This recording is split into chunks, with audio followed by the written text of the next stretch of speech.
Halo, ya apa kabar Sam? Kalian tahu nggak di Amerika Serikat donor sperma itu dibayar loh. Bayaran per bulan bisa 13 sampai 27 juta. Cuma dari duduk di ruangan steril dan donor cairan. Terdengar absurd, tapi ini profesi medis nyata yang punya aturan ketat dan bukan sekedar cerot duit masuk. Di video kali ini kita bakal bahas prosedur medis, bayaran, tanggung jawab, dan fakta menarik soal donor sperma di Amerika Serikat. Jadi jangan skip karena beberapa poin dijamin bikin kalian geleng-geleng kepala.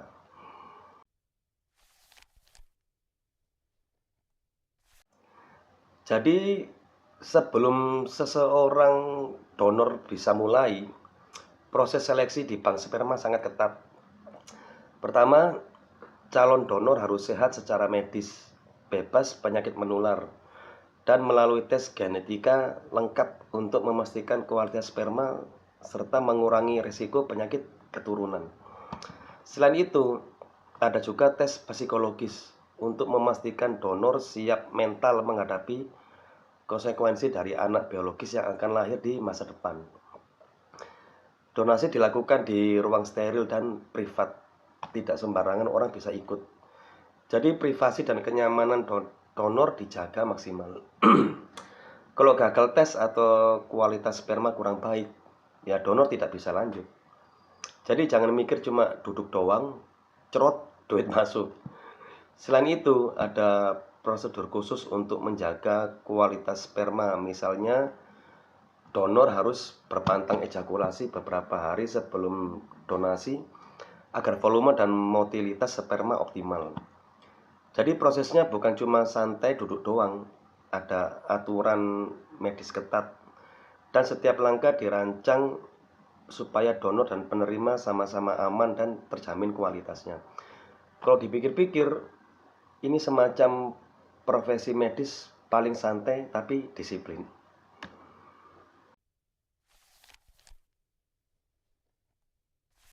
Oke Sam, sekarang bagian yang bikin orang penasaran. Bayaran.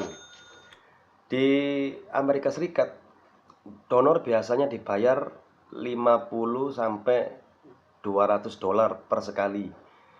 Frekuensinya sekitar 2 sampai 3 kali per minggu, tergantung aturan bank sperma. Kalau dihitung rata-rata 100 dolar per donasi dikali 8 kali sebulan sama dengan 800 dolar per bulan, sekitar 13,3 juta jika kurs 16.700 rupiah. Kalau donor premium 200 dolar per donasi, bisa sampai 26,7 juta rupiah per bulan. Dalam setahun kalau rutin 160 sampai 320 juta rupiah. Bandingkan sama donor darah. Disuntik, sakit, gratis. Paling nasi kotak. Iya, logikanya absurd banget. Tapi tetap ada aturan. Donor tidak boleh berlebihan. Tubuh harus sehat dan kualitas sperma dijaga. Jadi ini bukan cuma soal duit, tapi soal medis, disiplin, dan kesehatan. Selain itu, bank sperma biasanya menyediakan kompensasi tambahan jika sperma berhasil dibekukan lama atau digunakan untuk inseminasi. Jadi potensi pendapatan bisa sedikit lebih tinggi. Jadi bisa dibilang ini profesi paling santai, aman, tapi lumayan banget secara finansial.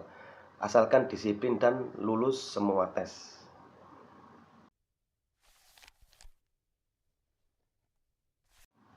Selain bayaran, donor sperma punya tanggung jawab besar. Pertama, jumlah anak yang lahir dari satu donor dibatasi. Biasanya 10 hingga 20 anak per wilayah untuk mencegah risiko incest tak disengaja. Kedua, privasi donor dijaga. Bisa anonim atau semi anonim, tergantung regulasi negara bagian di Amerika Serikat. Jadi data pribadi dan identitas donor terlindungi. Ketiga, aspek sosial dan etika. Donor harus siap mental menghadapi fakta bahwa anak biologis mereka lahir dan mungkin ingin mencari tahu identitas orang tua biologis. Kalau dilihat, donor sperma itu bukan cuma duduk santai, duit masuk. Ada aturan medis, tanggung jawab etis, dan risiko sosial yang harus dipahami. Humornya, ini kayak profesi paling santai tapi ada tanggung jawab serius. Semacam cerot tapi harus disiplin. Intinya, medis dan etis berjalan beriringan. Bayaran besar menarik perhatian, tapi yang penting tetap profesional dan bertanggung jawab.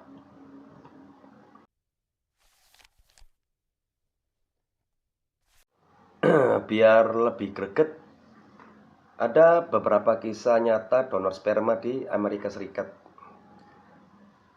Contohnya Dylan Stone Miller, donor rutin, punya klaim 96 anak biologis. Dia sempat meninggalkan pekerjaannya untuk bertemu anak-anaknya satu persatu. Ada juga Ari Nagel, profesor matematika, yang dikenal sebagai The Sperminator. Dia punya lebih dari 165 anak dari donasinya. Dengan motivasi bukan cuma uang, tapi juga legasi genetik.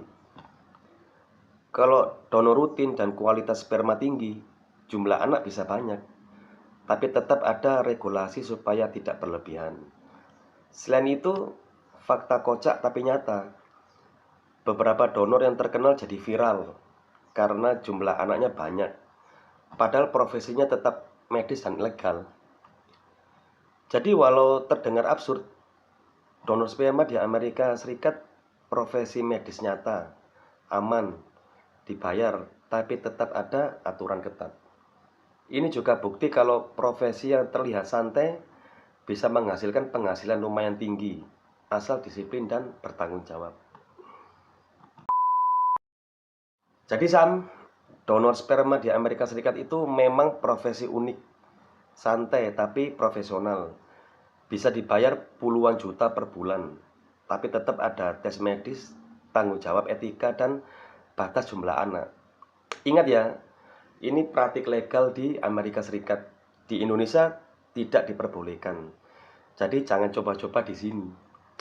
Kalau kalian pikir profesi ini absurd, tapi lumayan duitnya, ya memang benar sih. Kalau kalian suka konten edukatif tapi kocak kayak gini, jangan lupa like, subscribe, dan share ke teman kalian. Sampai jumpa di video berikutnya.